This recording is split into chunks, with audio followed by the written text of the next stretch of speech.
이것은 내 성경입니다. 나는 성경이 말씀하는 모든 것을 믿습니다. 나는 하나님의 자녀이며 성경 속에 있는 모든 약속들도 내 것이고 성경이 할 수 있다고 한 모든 일들은 나는 할 수 있습니다. 나는 지금 영원 불변한 하나님의 말씀을 받습니다. 내 생각은 깨어 있고 내 마음은 열려 있습니다. 지금 받으려 하는 하나님의 말씀으로 인해 분명히 나는 변할 것이고 성장할 것입니다. 할렐루야. 아멘. 할렐루야. 예, 담임 목사님께서 지금 GMS 미주 선교대회 출타 중에 계십니다. 그래서 모든 여러분께서 돌아오시는 그날까지 모든 사역을 통하여 하나님께 영광이 되고 풍성한 열매가 있을 수 있도록 꼭 기도해 주시길 바랍니다.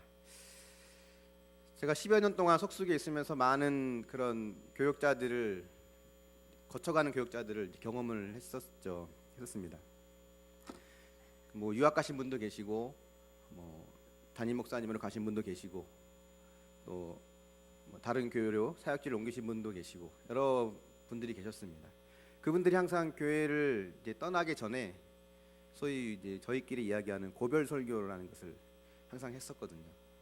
저는 그것을 보면서 나는 어떻게 고별 설교를 할까, 과연 할 수나 있을까, 뭐 이런 생각들을 종종 하고 상상을 하곤 했었습니다.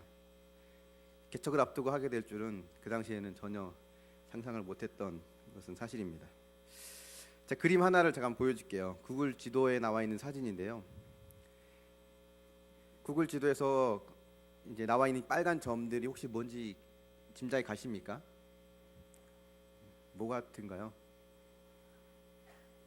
교회입니다. 교회. 또 한 번은 뉴스에서 이런 뉴스가 나온 적이 있어요. 한국에 교회가 너무 많다. 편의점이 25,000개인데 교회는 78,000개다. 유명한 뉴스 앵커가 저런 내용으로 설교를 했습니다. 뉴스를 전했습니다.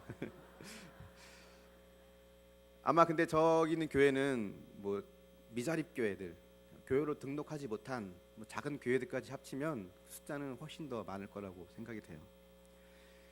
교회를 개척하겠다라는 마음을 먹고 교회 개척을 준비하면서 제 안에 해결해야 될 두 가지의 그 선결 과제가 있었습니다.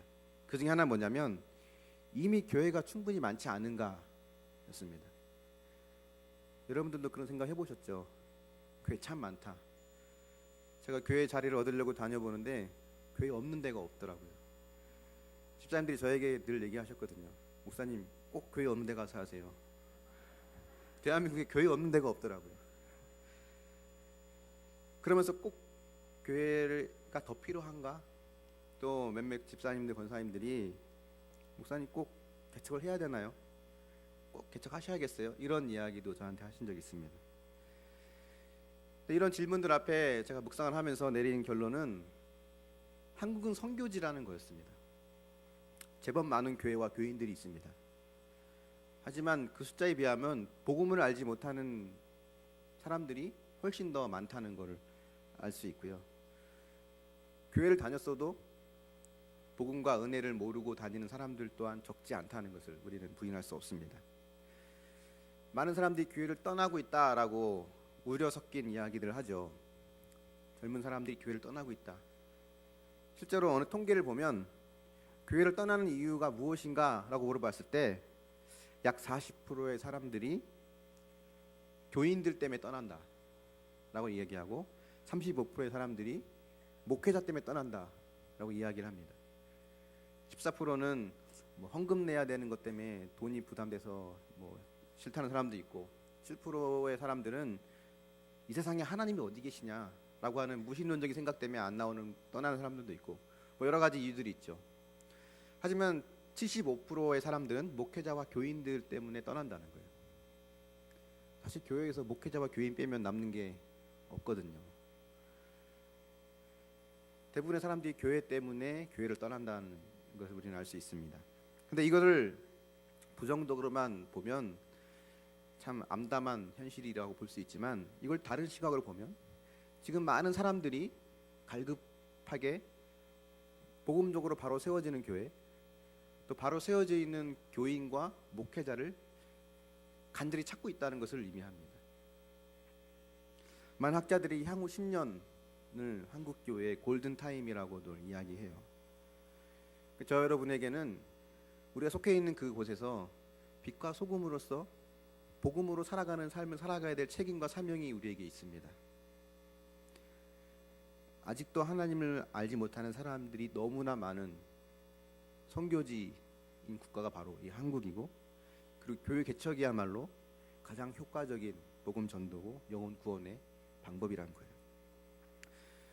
또 하나의 제 안에 해결해야 될 질문은 뭐였냐면, 그래 그렇게 교회 개척이 중요하고 가치 있다면 그걸 왜 네가 해야 되냐는 겁니다.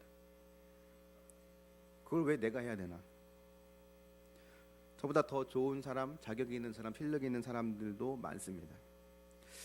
그리고 가만 생각해 보니까 앞서 거쳐갔던 교육자들을 가만 보니까 저보다 인품으로나 믿음으로나 실력으로나 다 훨씬 낫더라고요. 쉽게 말하면 목회에 성공이란 단어를 붙이기가 좀 그렇긴 하지만, 개척을 했을 때 성공 확률이 높은 사람들은 앞에 다 지나갔습니다. 성공 확률이 제일 낮은, 네, 뭐 겸손한 척하는 게 아니라 제가 볼 땐 진짜로 그래요. 제일 성공 확률이 낮아 보이는 저에게 개척할 수 있는 은혜가 열렸습니다. 왜 그랬을까? 담임 목사님과 이야기를 나누면서 목사님도 그런 말씀하셨고 저도 동의하는 바인데, 하나님께서 은혜를 주시려는구나, 은혜로 시작해서 은혜로 인도함 받는 교회가 되겠구나라는 생각을 하게 됐습니다. 그리고 제 삶을 한번 돌이켜 보니까 늘 제 삶 속에는 은혜가 있었더라고요. 믿지 않는 가정에서 태어나서 어느 날 교회를 가고 싶은 마음에 친구를 따라 교회를 갔습니다. 그리고 간지 얼마 안 돼 작은 개척교회를 가게 됐고, 그 개척교회에서 산전수전 겪으면서 여러 상처와 고난을 겪고 그런 20대 시절들을 보내고, 그 상처를 안고 석수교회에 와서 많은 은혜와 회복을 경험한 시간들이 또한 있었습니다. 가정의 경제적인 어려움을 통해서 부모님이 부도를 맞으시고, 그런 위기를 통해서 또한 부모님들이 신앙을 갖게 되신 것 또한 저에겐 큰 은혜였고, 담임 목사님의 하나님 나라를 향한 비전과 성도님들의 많은 기도와 관심으로 그 어렵다고 하는 교회 개척을 겁도 없이 시작하게 된 것도 하나님의 은혜였습니다. 지금까지 교회 개척을 준비하는 과정 속에서도 많은 은혜와 인도하시는 과정들이 있었습니다. 그러고 가만 생각해 보니까 제가 결정하고 제가 선택한 것은 거의 없더라고요. 늘 하나님의 인도하심이었고 하나님의 선물이었습니다. 특별히 이번 교회 개척을 준비하면서 걱정은 사실 되죠. 걱정이 왜 안 되겠습니까, 저라고. 하지만 그래도 마음은 늘 평안했거든요. 작년 연말까지 교회를 사임을 하고 올해부터는 이제 교회에서 배려를 해줘서 전적으로 교회 개척만 준비했습니다. 다른 교역자들 막 땀 흘리며 뛰어다니는데 저는 구경만 했거든요. 편하고 좋았어요. 근데 이제 권사님들이 와서, 집사님들이 오셔서 목사님 얼마나 힘드세요? 이렇게 말씀을 하시거든요. 난 하나도 안 힘들고 지금 되게 좋은데. 보통 많은 사람들이 교회 개척하면 소위 맨땅에 헤딩이라는 표현을 하죠. 아무것도 가진 것 없이 시작을 합니다. 근데 교회의 도움과 많은 분들의 관심과 기도로 시작할 수 있다는 것은 또 저에게 주신 하나님의 큰 은혜고, 또 제가 앞으로 하게 될 의왕 석수교회에게도 큰 은혜라고 생각을 합니다. 제가 꿈꾸는 교회라고 한다면 한 문장으로 요약을 하면 저는 복음과 은혜로 세워지는 교회라고 표현을 하고 싶습니다. 보통 사람들이 하나님께 반응하는 방법은 크게 두 가지거든요. 하나는 하나님을 따르고 그분의 뜻에 온전히 순종하는 것, 또 하나는 하나님을 거부하고 하나님을 떠나는 겁니다. 근데 이 하나님을 거부하는 것에는 또 다른 두 가지 방법이 또 있습니다. 하나님을 거부하는 것과 또 하나는 나의 행복과 구원을 위해 열심을 내는 종교적인 행위를 하는 것들, 이것 또한 하나님을 떠나는 것과 마찬가지라는 거예요. 문제는 이 후자가 마치 신앙이 있고 믿음이 있는 것처럼 우리에게 착각을 가져다 준다는 겁니다. 여러분도 혹시 내가 열심히 나름대로 믿음대로 살고 정직하게 살아가려고 또 봉사도 하고 섬기며 살아왔는데 하나님 적어도 나에게 이렇게까지 하시면 안 된다고 혹시 그런 생각 해본 적 없으십니까? 이해되지 않는 그런 어려운 일로 하나님을 원망하거나 불평한 적 없으십니까? 아니면 나의 형편없는 모습 때문에 감히 하나님께 나아가기를 두려워한 적은 없습니까? 만약 그랬다면 어쩌면 우리는 아직 은혜의 복음을 가슴 깊이 경험하고 누리고 있지 못하는 그런 연약한 모습일 수도 있다는 겁니다. 복음을 경험하고 은혜를 경험하고 그 받은 은혜와 복음을 이웃에게 전하고 나누는 행복한 가족 공동체로 이루어가는 것이 바로 제가 기도하고 꿈꾸는 교회의 모습 중에 하나입니다. 목회자로 살아가는데 사실 많은 고민들이 있습니다. 목회자들만 갖는 고민이 있어요. 그 고민은 사실 저도 지금도 현재 진행 중입니다. 그 중에 하나 뭐냐면 예배를 드리고 말씀을 묵상하고 기도하는 것, 흔히 말하는 신앙생활이라는 것이 과연 내가 지금 누구를 위해 이 신앙생활을 하고 있는가라는 질문이에요. 쉽게 표현드리면 때로는 말씀을 묵상하고 기도하고 예배 드리는 것이 저에게는 마치 업무의 연장선인 것처럼 느껴질 때가 있었습니다. 그래서 이 복음을 참 누리고 싶다라는 생각을 많이 해왔습니다. 물론 기쁨으로 예배를 드리고 기도하고 신앙생활을 할 때도 많습니다. 하지만 그렇지 않을 때 또한 많았던 건 사실이에요. 예배를 드리다 보면 어느새 예배 진행 요원이 되어 있고 말씀을 묵상하다 보면 어느새 다음에 써먹을 설교를 준비하고 있고 그래서 복음서에 나오는 예수님의 바리새인들을 향한 책망, 이 독사의 자식들아라고 하는 것들이 때론 저에게 하는 것이 아닐까라고 하는 그런 두려움, 불안이 사실 종종 찾아오곤 합니다. 우리가 참된 복음의 삶이 아닌 종교적인 삶을 살아가는 것으로 우리의 신앙생활을 다 했다라고 얘기한다면 그것은 우리가 믿지 않는 자들에게 여러분 그리스도를 영접하고 하나님의 자녀가 되십시오라고 말하는 순간 듣는 그들에게는 자동적으로 도덕적이고 종교적인 바리새인과 같은 사람이 되십시오라는 말로 들려질 수 있다는 겁니다. 우리가 복음대로 살지 않으면 복음을 누리고 복음을 경험하고 복음을대로 살지 않으면 세상 어느 누구도 우리가 전하는 복음에 귀를 기울이지 않습니다. 그래서 이런 복음을 묵상하다 보면 크게 깨닫는 두 가지의 진리가 있는데 그 중에 하나는 뭐냐면요. 나는 생각보다 심각한 죄인이라는 거예요.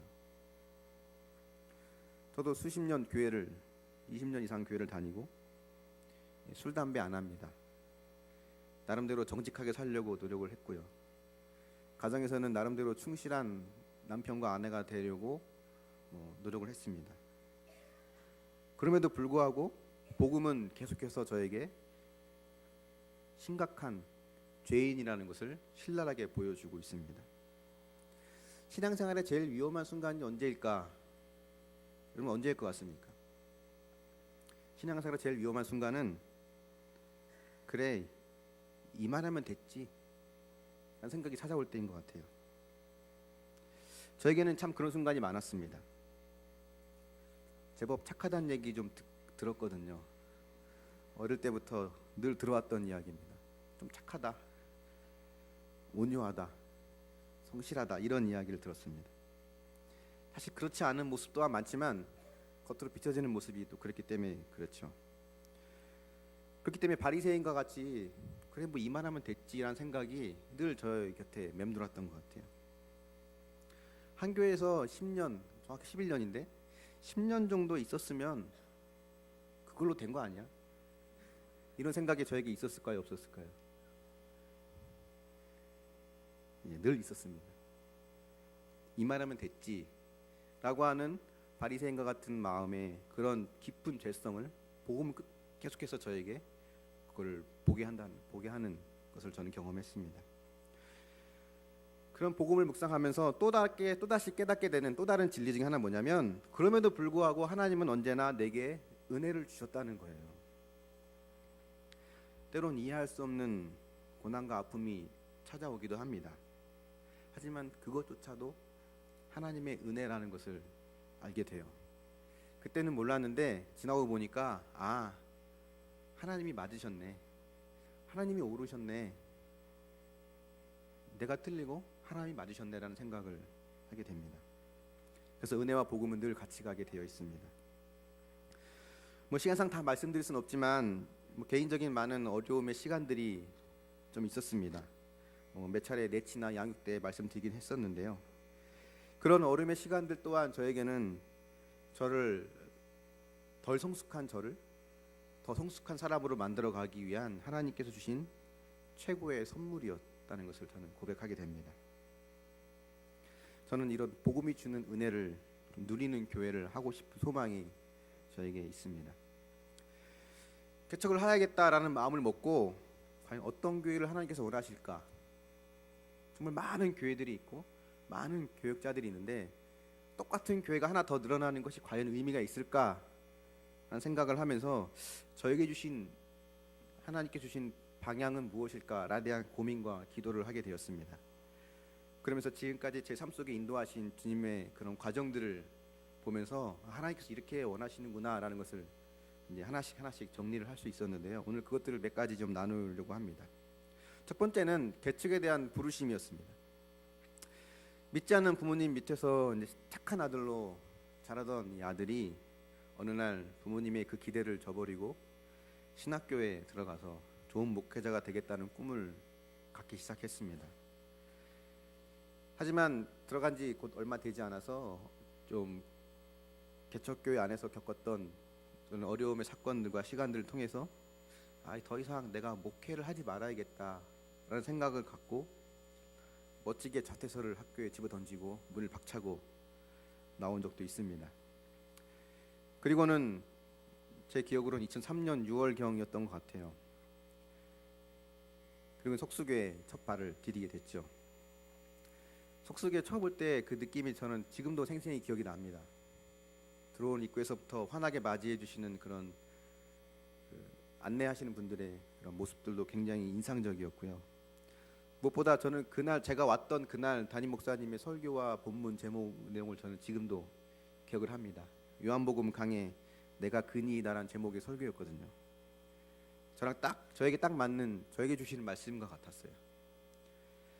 그리고는 청년부 예배에 들어가고 청년 생활을 하면서 하나님께서 저를 만져주시고 회복시켜 주시는 역사들이 또한 있었습니다. 다시는 신학교에 안 갈 줄 알았는데 다시 갈 수 있는 그런 길이 열렸고, 담임 목사님 또한 저 녀석 여기 안 가면 어디 갈 데 있을까 싶어 우리 교회에서 사역할 수 있는 길을 또한 열어주셨습니다. 석수교에서 결혼도 하고, 석수교에 있는 동안 결혼도 하고 애도 셋 낳고 지금까지 잘 살아왔습니다. 11년을 석수교에서 교역자로 보내면서 저에게 석수교에서 뼈를 묻자라고 하는 특별한 사명감이 있었던 것은 아닙니다. 모든 교역자들이 하는 생각이지만 해마다 과연 내가 이 교회에 도움이 될까? 때론 제가 점점 횟수가 길어질수록 한 교회에 오래 있는 게 맞나? 이런 생각들을 하게 됐죠. 그런 고민들이 왜 없었겠습니까? 그러면서 이제 저희 아내와 기도하고 고민하면서 내린 결정은 뭐였냐면, 그래, 우리가 다른 교회를 먼저 찾지는 말자. 하나님께서 어느 주시는 부르심이 있다면 그곳이 시골이 됐든 도시가 됐든 해외가 됐든 하나님께서 가라는 곳으로 믿고 어디든 가자라는 마음으로 사역에 임했는데 11년간 아무도 저를 불러주지 않았고, 저는 그래서 그냥 이 석수교에서 11년 동안 순종하며 있었습니다. 이렇게 원로 부목사로 끝나겠구나 라는 생각을 할 때쯤 개척의 길이 열렸고, 또 지금은 그것이 큰 은혜라고 생각을 하고 감사하고 있습니다. 왜냐하면 개척은 정말 유별난 사람들만 하는 줄 알았거든요. 그런 베드로 같은 사람들만 하는 줄 알고, 저처럼 평범하고 있는 듯 없는 듯 하는 사람이 하는 것이라고는 생각을 못했었던 것이 사실입니다. 또 제가 꿈꾸는 또 다른 어떤 모습 중 하나 뭐냐면 가족 공동체의 모습입니다. 저는 한 가지 소망이 있다면 석수교에서 경험한 가족 공동체를 이뤄가고 싶은 소망이 있습니다. 석수교회를 오기 전에, 우리 교회 오기 전에 작은 개척교회에서 상처를 받고 신대원까지 자퇴하고 그런 방향을 잃고 있을 때 석수교회로 이렇게 왔거든요. 멋지게 자퇴서를 하고 직장 생활을 이제 한 2년을 했습니다. 기독교 단체와 기아 대책기구에서 일을 하면서 하나님께서 조금씩 저를 만져주셨고, 그러면서 다시 신대원으로 돌아갈 수 있도록 길을 열어준 것이 석수교회 공동체였습니다. 또 몇 해 전 부모님의 부도로 이제 빚쟁이들이 집으로 찾아오고 교회로 찾아오곤 했었습니다. 그때 저는 이런 생각을 했었거든요. 교회에 피해를 주지 않기 위해서 혹 교회 피해가 될까봐 조용히 사임해야겠다. 그런 생각을 하고 있을 때 담임 목사님과 같이 있던 교역자들은 저에게 해준 얘기가 이거였어요. 우리가 널 지켜줄게. 다른 데 가지 말고 그냥 여기서 보호받아라. 그게 목사님과 교역자들의 그런 이야기였습니다. 제가 지금까지 그 덕에 잘 있을 수 있었고, 또 석수교회가 제게 경험하게 해준 서로가 서로에게 방패가 되어주고 보호해주는 가족 공동체의 모습을 저는 꿈꿀 수 있게 되었습니다. 석수교회 청년으로 있을 때는 제가 교역자로 있을 때, 지금은 교역자로 있지만 그 당시 저를 알았던 청년들은 지금도 저를 목사님이라고 부르지 않아요. 형, 오빠라고 부릅니다. 또 제가 교역자로 있으면서 하나님께서 저를 불쌍히 여기셨는지 특별히 기도하는 어머니, 영적 어머니를 많이 붙여주신 것 같습니다. 지금은 신앙생활을 하시지만 부모님들은 신앙생활을 안 하셨던 때였기 때문에 하나님께서 뒤에서 기도로 받쳐주는 그런 영적인 부모님을 저에게 많이 붙여주셨어요. 제가 여러 교구들을 거쳐 지나가면서 제 곁에서 저를 돕고 저를 힘을 실어줬던 많은 권사님, 집사님들의 아들이 다 제 친구들이었습니다. 저랑 동갑이었고 제 또래. 그래서 그런지 지금도 저를 아들처럼 대해주시고, 또 어떤 분은 이제 예배 마치고 밖에 나가면 교역자들이 서서 인사를 하잖아요. 어떤 분은 제 앞에 이렇게 오시더니 제 볼을 잡고 으이그 흔들기도 하셨습니다. 지금도 저를 아들처럼 사랑으로 대해주시고, 그래서 이런 은혜와 경험들이 저에게는 저희가 가족 공동체를 이루어가겠다라고 하는 그런 목회의 비전을 가질 수 있는 계기가 되었죠. 또 한 가지의 비전을 더 말씀드리면 말씀 중심의 교회를 세우고 싶다는 비전이 있었습니다. 제가 주일학교 전도사로 이제 섬기고 있을 때 제게 있던 고민 중에 하나 뭐였냐면, 과연 일주일에 한 번 드리는 예배로 아이들한테 도움이 될까라는 고민이었어요. 3, 40분 드리는 예배, 그 중에 20분 정도 되는 설교, 예배 후에 드리는 그 난장판 속에 드리는 공과, 과연 이게 애들한테 도움이 될까? 물론 하나님께서 기적적으로 역사하시면 아이들이 그곳에서 변화가 일어나지만 객관적으로 제가 볼 때 아무리 좋게 봐도 아이들한테는 별 도움이 안 되겠다는 생각이 그 당시엔 들었습니다.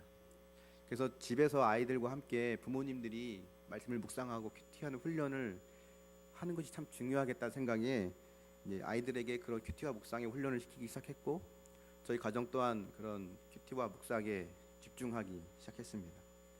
그 무렵 얼마 되지 않아서 이제 가정이 아까 말씀드렸던 부모님의 가정에 부도 사건이 찾아오게 됐어요. 말씀을 묵상하고 큐티하는 모습이 없었더라면 아마 저는 쉬운 길을 택했을 것 같습니다. 그 당시 많은 변호사라든가 많은 그런 법조계 계신 분들이 저에게 조언했던 것처럼 그냥 파산 신청하고 조용히 이제 어디 1년간 잠수 타고 있으면 20억 정도 되는 빚은 자연히 없어질 거라고. 근데 말씀을 묵상하고 큐티하면서 느낀 것은 그것은 하나님의 방법이 아니라는 생각이 들었습니다. 그래서 말씀대로 묵상하고 우리가 큐티한 대로 순종하자라는 생각에 빚쟁이들을 몇 명을 모아놓고 이렇게 얘기한 적이 있습니다. 돈 잃고 구원 얻는 것이 낫지 돈 얻고 구원 잃는 것이 낫겠습니까? 그냥 이번에 예수 믿고 구원 받으시죠. 부모님의 연락처를 대라 라고 하는 요구에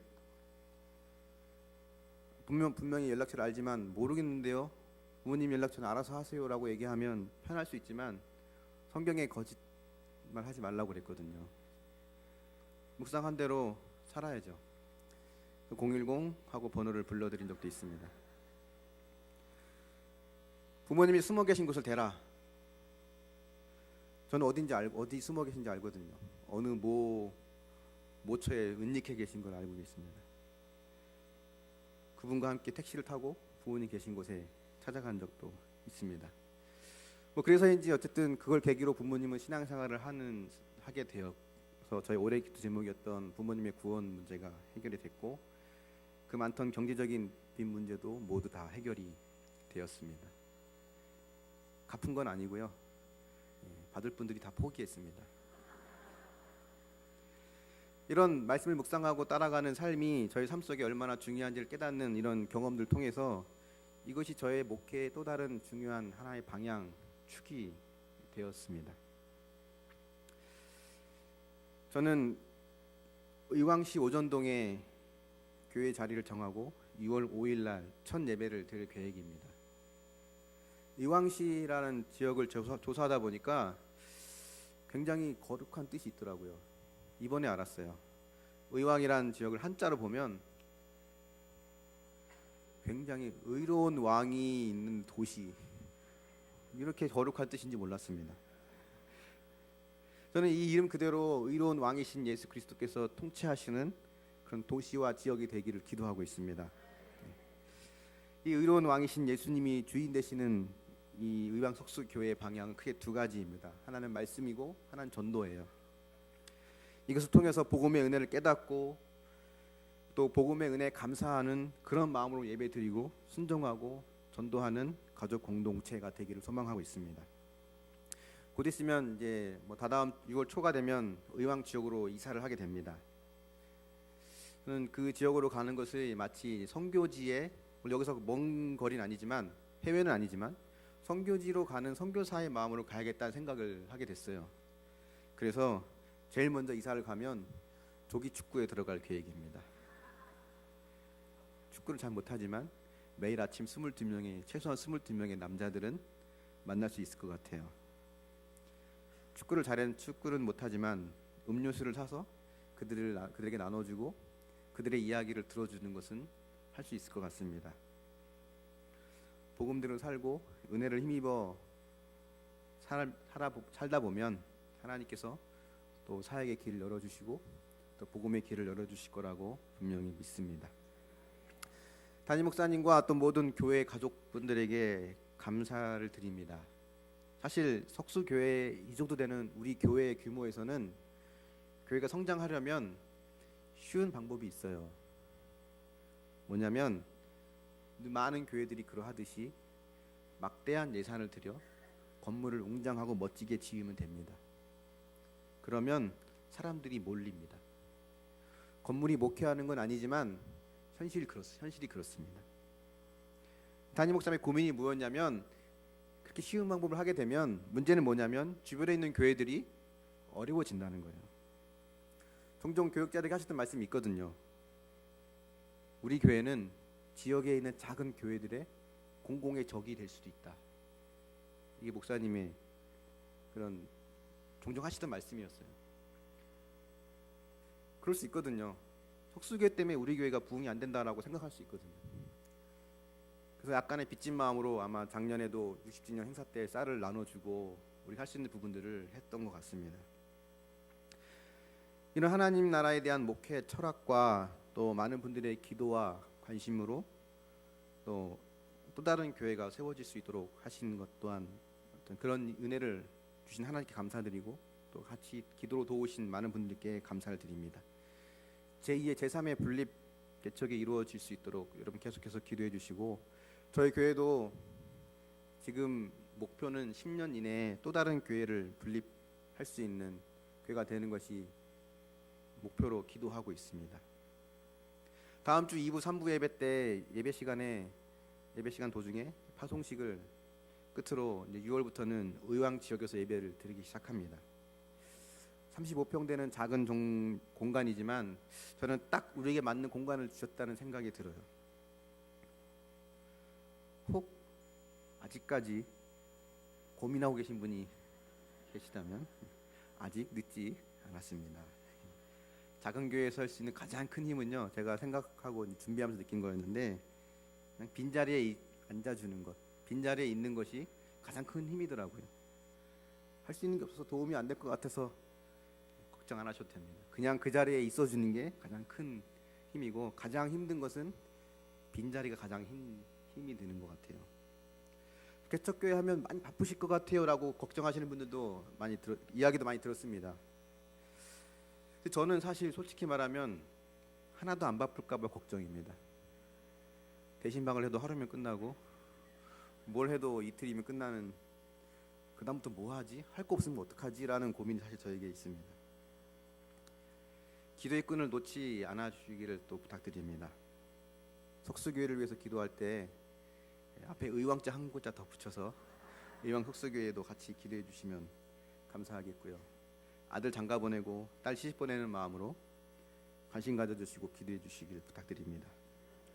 또 아울러 재정적인 후원도 부탁을 드립니다. 하나님 나라의 비전에 동참하는 마음으로 다음 주에 있는 분립 헌금을 위해서도 여러분 기도해 주시고, 자, 이 얘기를 왜 드리냐면요, 몇몇 분이 저한테 물어보셨어요. 목사님 혹시 교회에서 수수료 떼고 주나요? 라고 묻는데 그런 거 전혀 없습니다. 걱정 마시고 하시고, 뭐 1, 2년 정해진 기간 동안 부족하지만 10,000원, 20,000원씩 정기적인 후원도 환영합니다. 작은 교회에게는 그 작은 것도 천군만마 같은 큰 힘이 됩니다. 마음껏 복음을 전하고 이웃을 섬길 수 있도록 여러분 기도해 주시고 함께 동참해 주시길 부탁드립니다. 개척을 하는 동참하는 많은 한 10여 명의 집사님, 권사님들에게 같이 이런 이야기를 나누곤 합니다. 우리가 개척교회에 동참하는 것은 믿음이 좋아서도 아니고 능력이 많아서도 아닙니다. 우리는 참 연약합니다. 하루하루 살기도 힘겹고 때론 매일매일 실수하는 연약한 우리들이죠. 주님의 뜻을 이루며 살기에도 참 부족한 죄인들입니다. 그래서 우리는 은혜가 필요합니다. 우린 부족하지만 완전하시고 실수가 없으신 그 주님을 의지해서 그 은혜를 힘입어서 우리 맡겨진 사명 잘 감당해 봅시다라는 이야기를 합니다. 여러분들도 같은 마음으로 같이 기도해 주시고 하나님 나라에 함께 동참하는 마음으로 이 일에 함께 하여서 우리가 언젠가 먼 훗날 주님 앞에 섰을 때 잘하였다 착하고 충성된 종아라는 칭찬을 들을 수 있는 우리 모든 우리 가족들이 될 수 있기를 예수님의 이름으로 축원합니다.